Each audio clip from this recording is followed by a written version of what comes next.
Court will now reconvene. I assume both sides are ready. Yes, Your Honor. Yes, Your Honor. I can understand the defense acting like this. However, why do you also seem distraught, Mr. Edgeworth? It's nothing, Your Honor. What's wrong with Edgeworth? It looks like something unexpected just happened to him. Now then, Mr. Edgeworth, if you could please tell the court about the results of the handwriting analysis on Miss Impact's suicide note. Yes, Your Honor. Unfortunately, we have discovered that the suicide note is a forgery. What? What do you mean, Mr. Edgeworth? This note was not written by Miss Impact herself. It is a fake.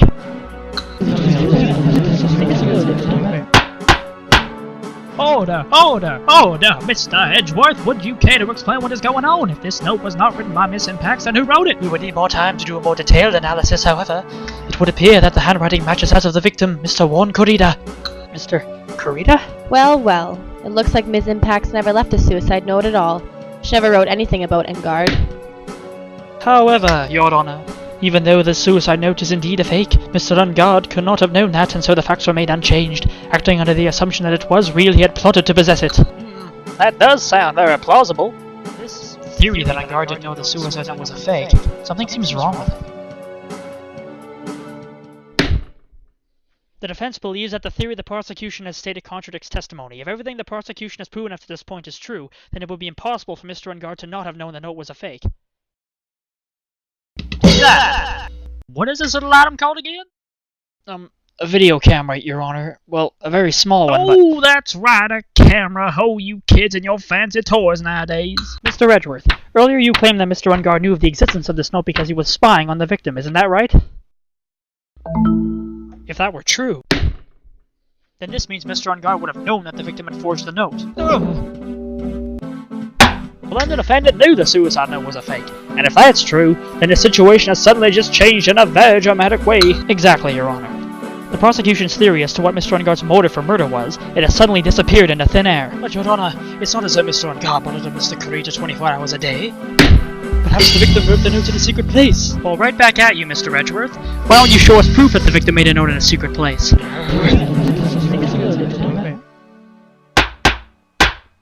Order! Mr. Edgeworth, it looks like this time it is you who has dug his own grave. As I figured. Huh? As you figured? As I figured. It came down to this after all. Mr. Edgeworth, you are not making any sense. When I heard the results of the handwriting analysis, I thought this might happen. The question is, what next? What's next? If the prosecution can't prove Mr. Engard's motive through evidence, then we must prove it from another angle. Well, I agree with you there. Your Honor, the prosecution would like to call a witness to the stand at this time. Oh, well, that's fine. However, this witness is a little unusual. Edgeworth stuttering? This isn't like him at all. Unusual? Well, what sort of witness is this person, Mr. Edgeworth? This witness is one who is perfectly fit to answer once and for all the question of who was it that hired Shelley Day Clare to commit murder. That's impossible. No one exists who can answer that question with such certainty. Yes, Mr. Edgeworth. Who is this witness? Yes, go on. Who is it? The man himself, Mr. Shelley Day Clare. Oh, Mr. Day Clare. Wait, Shelley Day Clare? You mean the killer? I mean, the assassin? Yes, Your Honor. He's coming here? To the witness stand? Well, yes, in a manner of speaking. I recognize that this is a very unusual circumstance, so I ask for your permission. Well, Mr. Wright? Yes? Is this alright with you? Do I have a choice here? I can't really do much else to drag this trial out. The defense has no objections, Your Honor. I wonder if it really is alright to do this. Very well then, the prosecution calls our witness to the stand. Edgeworth. Is there no other way left to us? Now then, witness, your name and your, occupation, please. Very good, sir. My name is Shelley Day Clare, and I'm a professional assassin. I say, what is going on here? Your Honor? How can you remain so calm? And what is the meaning of this two-way radio? Actually, Your Honor, it was delivered to me just now, and it came with a condition. As long as we do not trace its source, Mr. Day Clare will testify to the court. So this must be what that urgent phone call he got earlier was about. Oh no, this will not do. I cannot allow this in my court. First of all, we can't even be sure that it is really Mr. Descalais himself. Witness, please present some sort of proof that you are in fact Shelley Descalais. I understand. Please wait a second. I'm so hungry. Maya! Maya! A voice? Mr. Wright, can you confirm anything from this? The defense has no objections. This man is Shelley Descalais. It looks like we have run into yet another unexpected turn of events. Well, it doesn't look like we have too many choices under the circumstances, so... Now then, witness, there is one thing I would like to confirm before we speak of anything else. And what would that be? At the request of a client, you killed Mr. Juan Corrida. Is this correct? It is as you say. I did indeed kill Mr. Corrida. Now that we have answered that, let's move on to the name of your client. Very well. This is all just a bad dream. Yes, that's it, a bad dream. Shelley Descalais. What is he going to say? That is something I must first state. To an assassin, nothing is more important than the trust between a client and himself, and that is the reason I am here today on the witness stand. It is my wish that you grasp this concept before I give you the name of my client. Mr. Descalais seems to be a very clever man. I'd almost say he seems to be mocking us. While he may appear to be our enemy, Your Honor, Mr. Descalais is only stating the truth. He is no hypocrite, and he has always stood by this one belief. You mean about this whole trust between a client and himself thing? It seems to be a level of trust beyond what people like me can comprehend. Well, Mr. Wright, are you ready to cross-examine this witness? Yes, Your Honor. There's no way to know what's coming next, so stay cool and collected, Phoenix.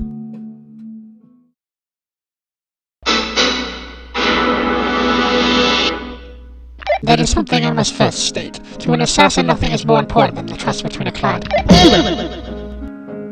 The trust between you and your client? I provide my services in a fast and efficient manner. In exchange, I trust that my clients are discreet about me and my identity. If too many people knew my face, then it would be quite troublesome. And that's why you're testifying in this matter? This is the first time one of my clients has ever been accused of murder. I must preserve the Descalais name so my clients can trust me. But couldn't someone stab you in the back and break your trust? It has never happened before, but if it ever did, Yes? that person wouldn't be my client for very long. In fact, they would certainly... That's enough. Please, no more. Anyway, it was only a hypothetical anyway. And that is the reason I am here today on the witness stand. That seems a little strange to me. I mean, you're about to tell us the name of your client. I would think this would be very bad for them. It doesn't matter to me.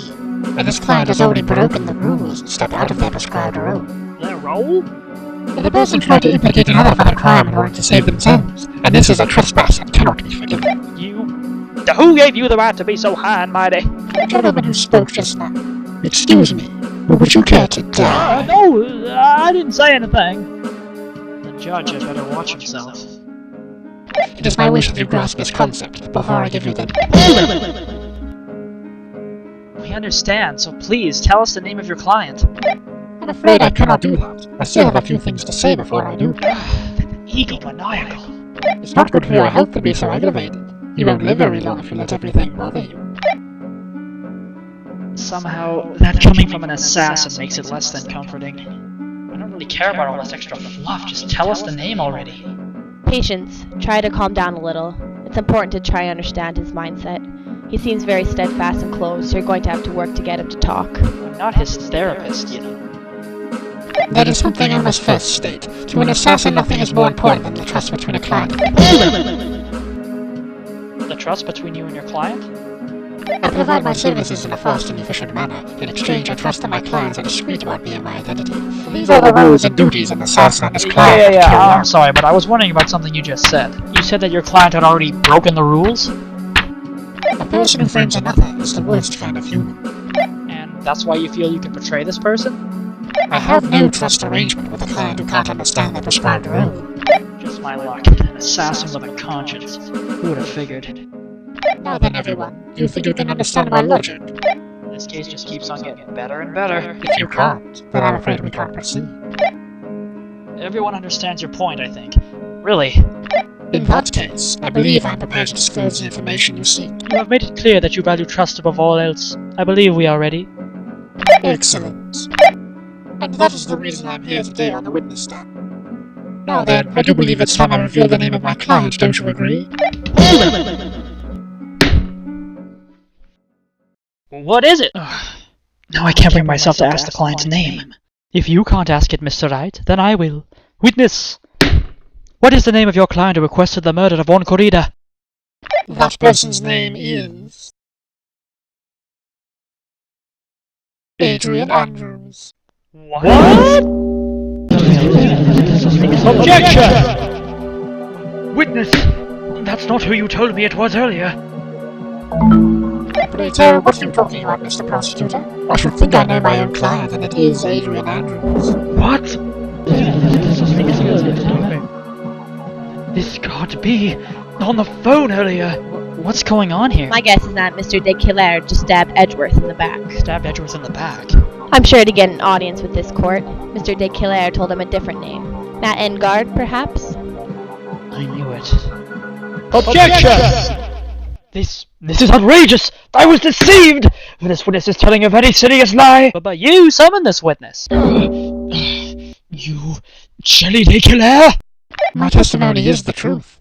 The defendant at the moment is Matt Engard, am I correct? All I wish to do is secure his acquittal. Wow. All of a sudden, it feels like we can actually win this. Yeah. The prosecution has failed to provide a motive and has instead provided this suicide note, which is a forgery created by the victim. Furthermore, there is a possibility the defendant himself knew it was a fake. But most definitive of all, we have heard from the assassin himself the name of his client. Mr. de Calais' client who requested the murder was not the defendant at all. No! With all this evidence, it is obvious to me that the defendant, Mr. Matt Engard, is innocent. I seem to have caused you all a bit of confusion. Please, continue your discussion and call me when you have reached a verdict.